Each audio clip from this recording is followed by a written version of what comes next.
నిమ్మగడ్డి అనేది చాలా సాధారణమైనది మరియు దీనిని సలాడ్ల తయారీలో వాడుతుంటారు.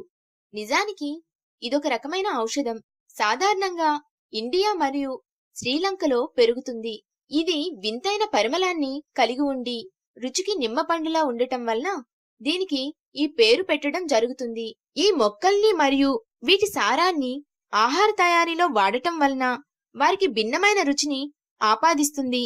వంటల్లో మాత్రమే కాకుండా ఔషధంగా కూడా వాడుతున్నారు.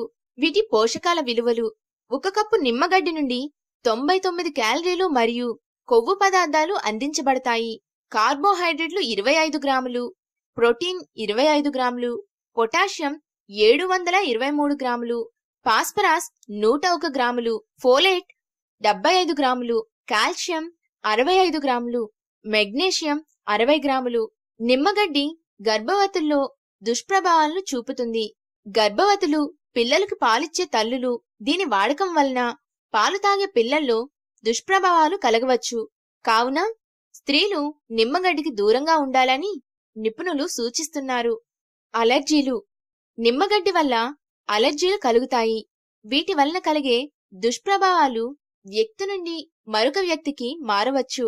కొంతమందిలో చర్మం దురదలకు గురవ్వచ్చు లేదా స్కిన్ ర్యాషెస్ మరియు మరికొంతమంది ఛాతీలో నొప్పి మరియు గొంతువాపు, శ్వాస తీసుకోవడంలో ఇబ్బందులు ఏర్పడవచ్చు.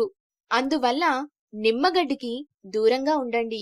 దాని వాడకాన్ని తగ్గించండి. మా వీడియోస్ కనుక మీకు నచ్చినట్లయితే లైక్ చేయండి. మీ హెల్తే కాకుండా మీ ఫ్రెండ్స్ హెల్త్ కూడా బాగుండాలి అనుకుంటున్నారా? అయితే వెంటనే అందరికీ షేర్ చేయండి. మా హెల్త్ టిప్స్ వల్ల మీకేమైనా మంచి లేదా చెడు ఫలితాలు పొందుతున్నారా? వెంటనే కామెంట్ బాక్స్ లో కామెంట్స్ చేయండి. సబ్స్క్రైబ్ చేసుకోవడం మర్చిపోకండి. అలాగే పక్కనే ఉన్న గంట సింబల్ ని ప్రెస్ చేయండి.